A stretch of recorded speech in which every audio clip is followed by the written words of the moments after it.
प्रश्न ये है कि हमें अपने पिछले जन्म क्यों नहीं याद रहते हैं, यहाँ तक कि इससे पहले वाला जन्म भी क्यों याद नहीं रहता। तो एक तो बात हम अपने जीवन में आज भी देख सकते हैं कि जैसे आज मंगलवार के सुबह 12 बजे हैं, तो पिछले सप्ताह या पिछले साल 2023 में इसी दिन मंगलवार को आपने ब्रेकफास्ट में क्या खाया था, आपको याद है क्या? हम भूल जाते हैं। एक सप्ताह पहले हमने क्या किया था, एक मंगलवार पहले हमने क्या किया था, वो भी हम भूल जाते हैं। तो जब हमें इसी जीवन काल में एक सप्ताह पहले का कुछ याद नहीं रहता, तो पूर्व जन्म का कैसे याद रहेगा? तो वो ह्यूमन मेमोरी की लिमिटेशन, पहली बात। दूसरी बात ये भी है कि भगवान हमारे भले के लिए हमारे पूर्व जन्म की स्मृतियों को मिटा देते हैं। इससे हम एक नया जीवन शुरू कर सकते हैं। अब आप सोचिए कि आपको पूर्व जन्म के सारे वो खतरे, वो भयानक अनुभव और वो सब यातनाएं, वो सब शोषण याद आ जाएं जिनसे आप गुजरे हैं, तो इस जन्म में भी हम दुखी रहेंगे। तो इस जन्म के कम नहीं होते हैं, तो पूर्व जन्म के भी याद आ जाएं तो हम कभी सुख शांति से रह ही नहीं पाएंगे।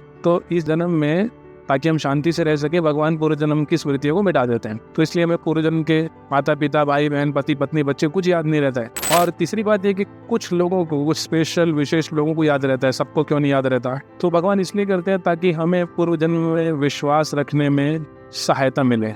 उन केस स्टडीज को देखकर हम ये समझ सकें कि हमारा भी पूर्व जन्म था और इस जन्म के बाद भी हम कई जन्म लेने वाले हैं।